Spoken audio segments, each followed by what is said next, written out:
al capítulo, si me hacen llegar el celular, por favor, si no está ahí, pues está en la oficina. Sí, gracias. Capítulo 6 de Gálatas. Gálatas capítulo 6.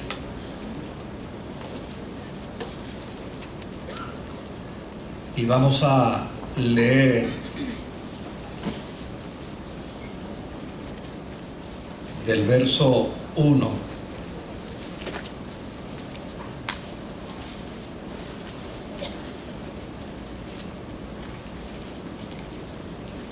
al verso 3.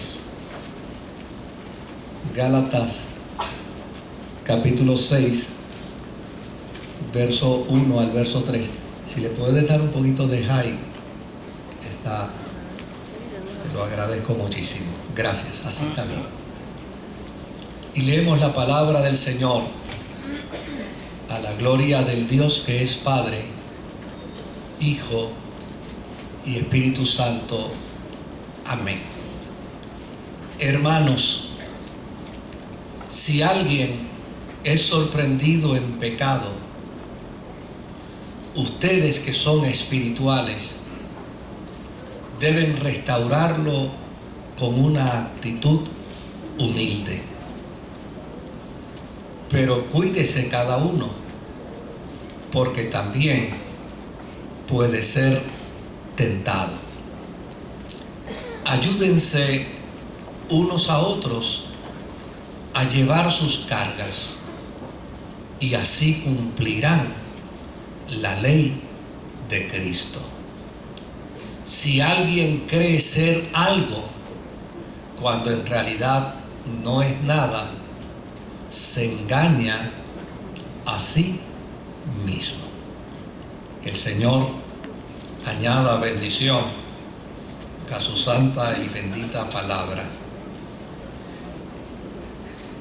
5 elementos se destacan dentro de esta lectura que probablemente cuando usted la lee puede inmediatamente pensar qué querrá decirnos el pastor hoy. Sin embargo, dentro de estos versos hay 5 elementos que pueden resaltarse de manera extraordinaria y los podemos considerar para la reflexión de esta mañana. El primero de ellos es que somos hermanos. Me parece que eso es importante que lo resaltemos dentro de estos comentarios. Somos hermanos. Número 2, somos espirituales. Número 3, debemos cuidarnos unos a otros, porque todos corremos el riesgo de fallar. Número 4, debemos ayudarnos recíprocamente para cumplir con el mandamiento de Jesús. Y número 5, no debemos tener mayor concepto de nosotros, solo el apropiado. En esos 3 versos que da la impresión que simplemente es una advertencia, hay estas 5 afirmaciones que son necesarias, que son importantes para que en la vida de cada hombre y de cada mujer que es parte de una comunidad de fe puedan estar presentes. La carta a los Gálatas, carta que escribió el apóstol San Pablo, trata sobre el tema de cómo unos creyentes cristianos, pero que a su vez desean mantener la influencia del judaísmo,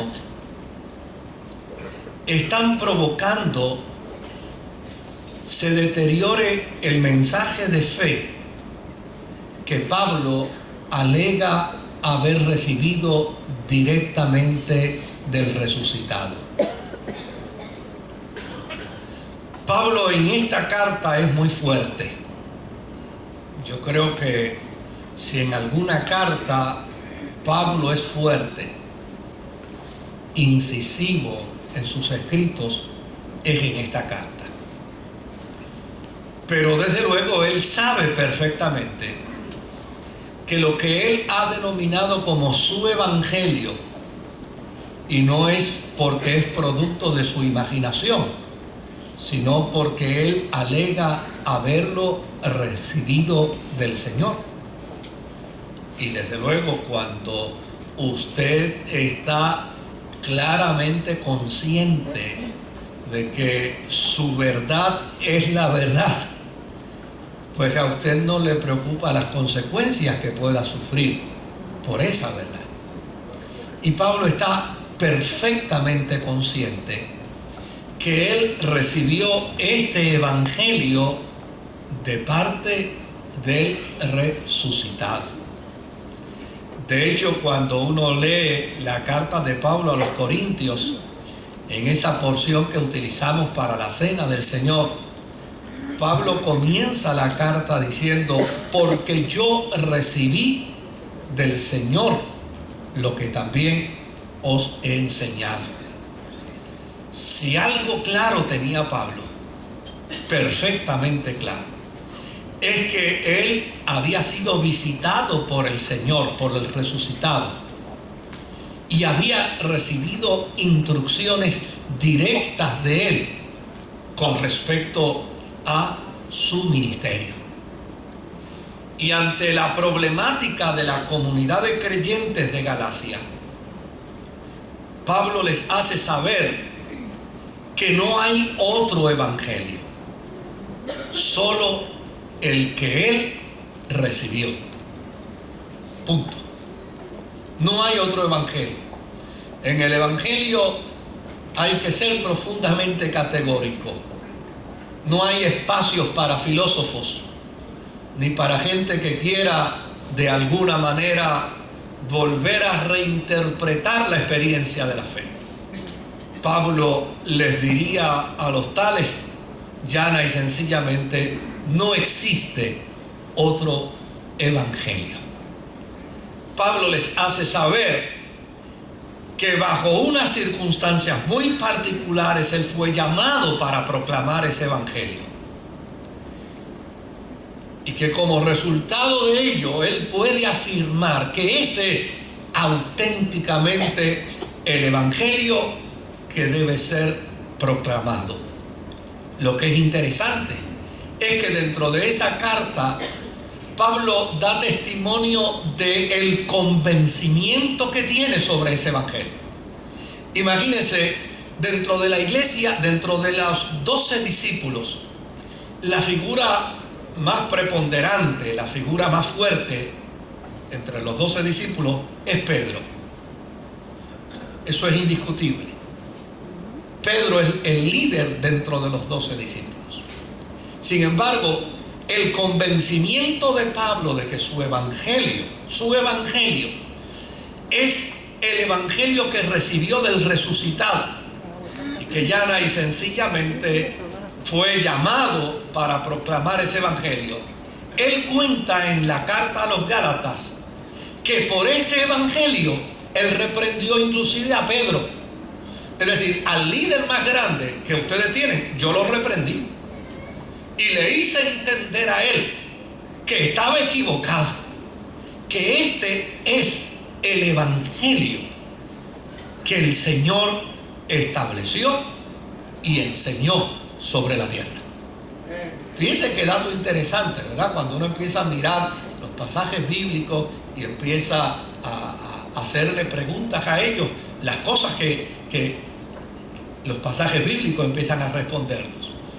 Lo próximo que dice Pablo es que la intención judaizante de pretender mezclar la ley en la experiencia de la fe del Evangelio no funciona. Eso no sirve. Y si no sirvió en el siglo I, no puede servir en el siglo XXI tampoco. Así de claro tiene que ser. Por eso dije al principio que el Evangelio no admite ambajes, es directo. La ley no puede obrar gracia. La ley no puede obrar perdón en el ser humano. La ley está solo para confrontar y está solo para identificar el pecado, pero no puede prevenirlo, ni mucho menos puede eliminarlo. Lo último que dice Pablo dentro de esta carta es que hay que estar firmes en la libertad de la gracia, porque volver a la ley es estar en esclavitud. Fíjense lo fuerte, lo contundente que es esta carta. Y esto es sin señalar los comentarios al margen que hizo Pablo dentro de la carta y sin plantear los argumentos hirientes que hizo. Porque en buen puertorriqueño, cuando Pablo escribió esta carta, estaba enfogonado. Tan enfogonado estaba que en un momento dado le dijo a los Gálatas: ojalá, si ustedes se meten a circuncidarse, ojalá cuando se estén circuncidando se castren. Así de enfogonado, léalo, está en la Biblia, ¿no? Yo no me lo estoy inventando, está ahí, escrito está ahí.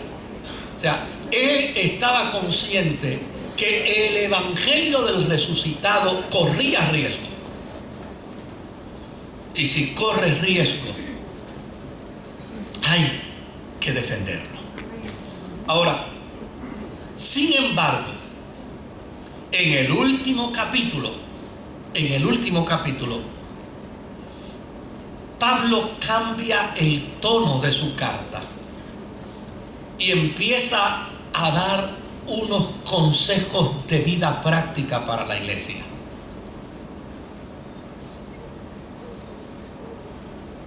Y empieza a aconsejar a los creyentes sobre la importancia de sentirse hermanos, sobre la importancia de entender que somos espirituales, sobre la importancia de cuidarnos unos a otros.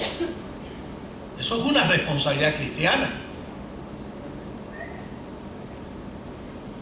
Yo hace muchos años atrás el mundo entero conoció la noticia de un gran predicador que fue sorprendido en una falta. Y alguien se me acercó y me dijo: ¿tú sabes una cosa? Y le dije: sí, dime. Me dice: eso me lo mostró Dios a mí 6 meses atrás. Y me lo dio como queriendo decir: con la desgracia de mi hermano, ahora yo me valido profeta. Por la desgracia de él, ahora yo me convierto en el profeta nacional. Y yo le dije: ven acá, ¿y qué tú hiciste? Me dijo: no, yo simplemente estaba orando y esperando que eso se cumpliera. Y el muchacho, tú eres peor que un falso profeta. O sea, si Dios te reveló eso a ti, que tu hermano, que este compañero iba a fallar, chico, lo que tú tenías que hacer era ir corriendo donde él y buscar todas las maneras de evitar que él fallara.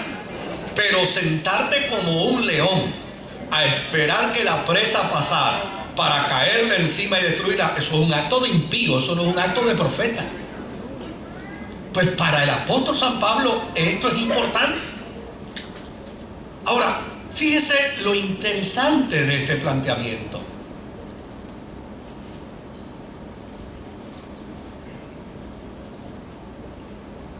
¿Por qué Pablo cambia el tono de su carta?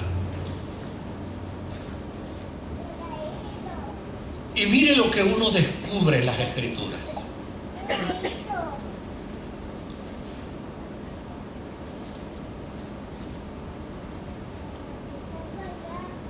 En las Sagradas Escrituras hay dos experiencias de peligro para la iglesia primitiva.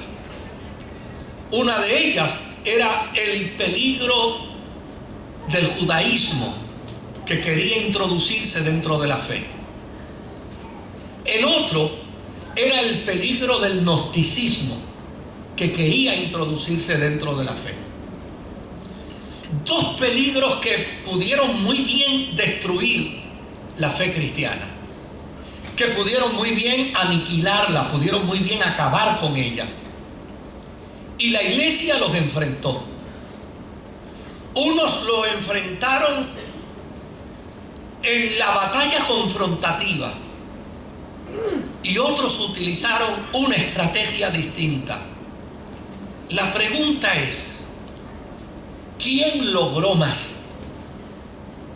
Los que enfrentaron al movimiento judaizante que quería entrar al cristianismo de manera confrontativa, o los que lidiaron con la experiencia con una estrategia que vemos aquí en el capítulo 6.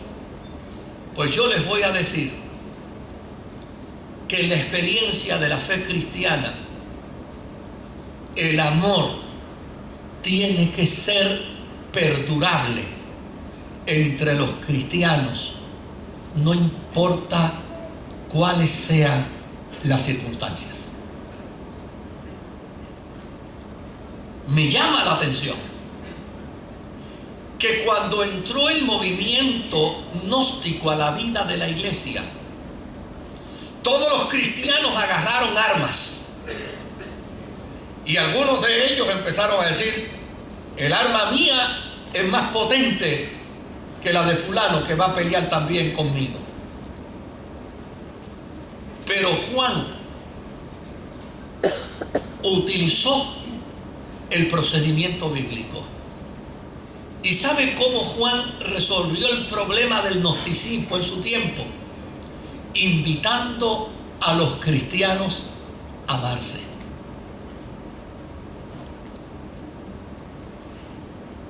Estas cosas se las escribo para que se amen. El que no ama no es de Dios. El que no ama no ha nacido de Dios. Hijitos, no me canso de decirle las mismas cosas. Es necesario que ustedes se amen. Y cuando uno mira esto desde el punto de vista de Juan, uno descubre que lo que Juan quería hacer era desarrollar una conciencia hermanable, de amor hermanable en medio de la iglesia. Y esto va a contestar a una pregunta que tal vez usted se ha hecho. ¿Qué va a pasar con la iglesia en los próximos años con tanto movimiento anticristiano? Pues todo va a depender de la conciencia que tengamos de amor hermanable.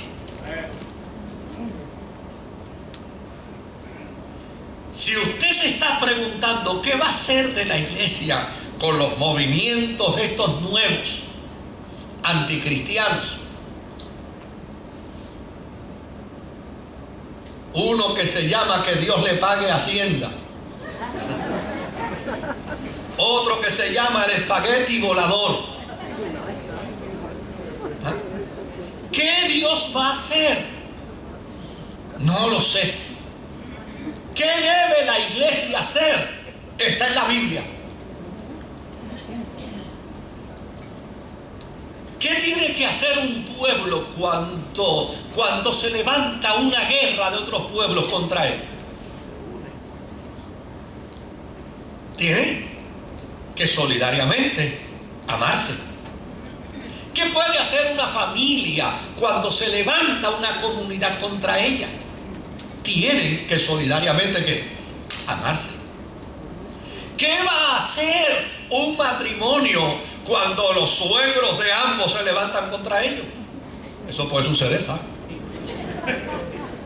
¿Qué tienen que hacer? Amarse. Amarse más. juntarse más, fusionarse más. ¿Qué tienen que hacer unos niños cuando en el hogar hay abuso, hay maltrato? Yo he escuchado historias de ellos. Se unieron más. ¿Qué va a hacer la iglesia en el presente siglo frente a los ataques virulentos, viciosos, perversos, inmorales que contra ella se está haciendo?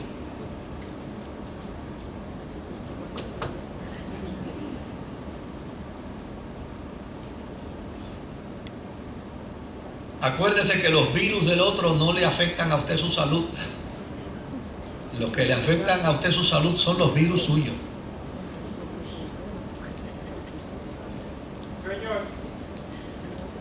Si los cristianos perdemos de perspectiva, a mí me parece que es interesantísimo. Ante dos problemas garrafales, dolorosos, angustiosos que la iglesia vivió en el primer siglo, ella triunfó. Y la razón por la que triunfó es porque los creyentes mandaron a la iglesia a unirse, a amarse, a solidificarse, a tal punto que los enemigos de la fe, oiga bien, los enemigos de la fe, el imperio romano, ¿sabe qué dijo? Mira cómo se aman.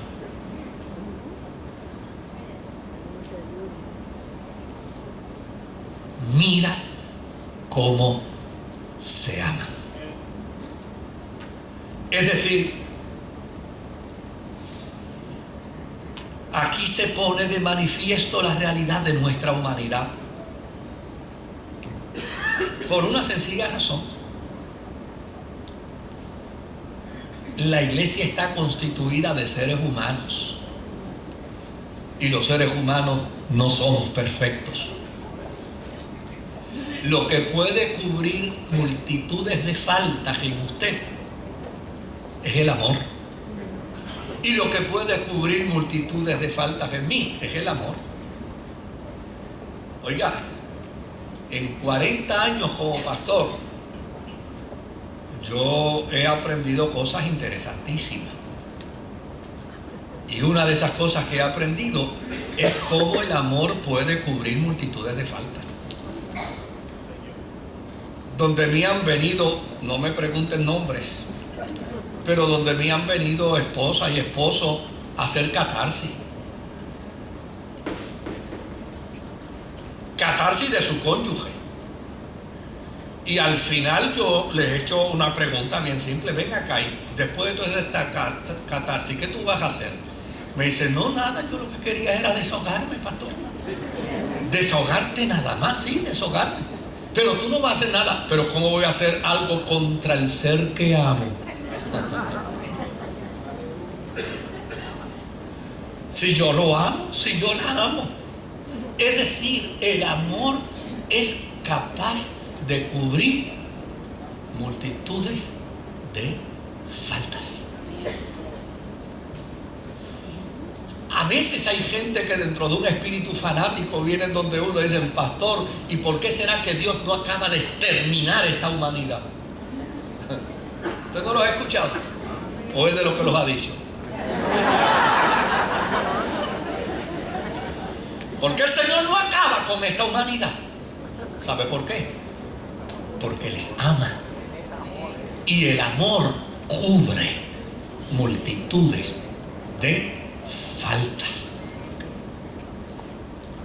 Usted no ha tenido en la vida un amigo al que usted no quiere sentarse a analizar, porque si se sienta a analizarlo le va a descubrir que tiene más faltas que virtudes.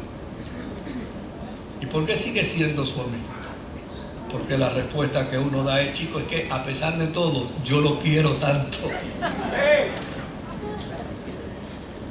y como lo quiero, como lo amo, pues sigue siendo mi amigo.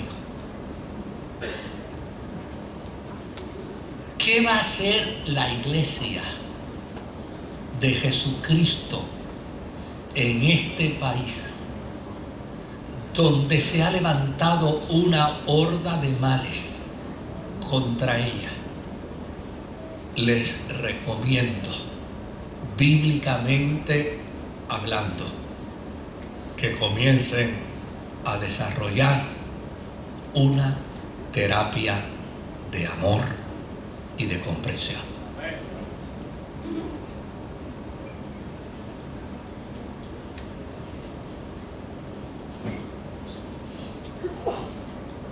Y uno vive en esa esperanza, ¿sabe?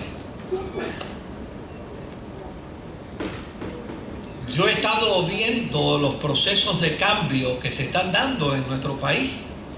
Pues nací dentro de la iglesia y yo les puedo hablar de movimientos religiosos que en la década del 60 comparaban a otros movimientos religiosos con la bestia, con el anticristo, con el falso profeta, y obviamente les puedo hablar de aquellos tiempos donde la gente se subía al púlpito y decía que los católicos no eran hermanos nuestros, y les puedo hablar de aquellos tiempos donde los adventistas estaban al otro extremo de la posición de la cristiandad, y les puedo hablar de aquellos tiempos donde los pentecostales y los históricos se llamaban primos hermanos porque decían que no podían ser hermanos. Sí, yo les puedo hablar de todo ese tiempo, yo lo viví. Pero qué bueno que se ha ido desarrollando una conciencia, ¿sabe de qué? Una conciencia de amor. Y hoy en día nos podemos encontrar unos a los otros y abrazarnos y saludarnos y compartir la experiencia de adoración. Hace unas semanas atrás yo estaba sentado en el bonete del carro conversando con un sacerdote católico, y toda nuestra conversación no giró en otra cosa sino en la grandeza del poder de Dios interviniendo en nuestra tierra. En esta semana yo estaba reunido con un grupo de ministros de la iglesia adventista del séptimo día, y cuando terminó nuestra reunión el presidente dice: chico, no te vayas, ven conmigo, entra al programa nuestro radial, entra a nuestra emisora y permítenos hacerte una entrevista y conversar contigo un rato. Óigame, cosas que antes no sucedían, cosas que antes eran imposibles de pensarlas. Si se hubiera levantado 30 años atrás un profeta y hubiera dicho que eso se iba a tirar al suelo,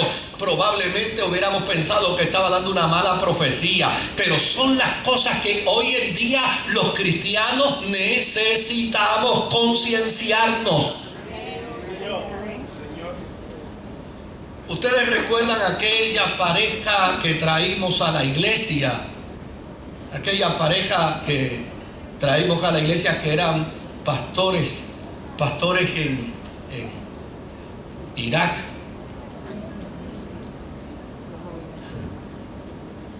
Pues no eran evangélicos, ni eran históricos, ni eran pentecostales, eran episcopales. Pero ¿qué pasó aquí? La conciencia del amor y de la tolerancia. Porque en estos países, y si no le pregunta a nadie su denominación, Señor, solo basta verle una cruz para matarlo, para degollarlo, para asesinarlo.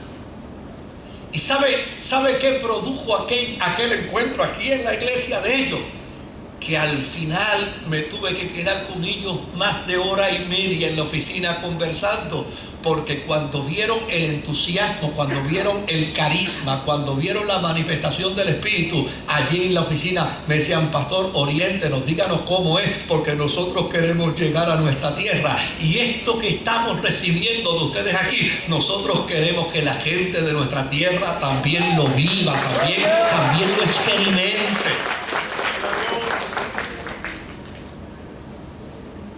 La iglesia es una iglesia que se compone de humanos.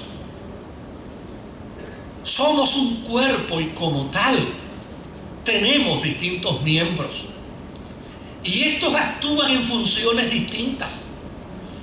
Todos los miembros del cuerpo funcionan de manera distinta y hacen trabajos distintos. Lo que es importante es que todos ellos trabajan para beneficiar el cuerpo. ¿A qué conclusión podemos llegar en esta mañana? La diversidad nunca será un estorbo para la iglesia. ¿Me escuchó bien?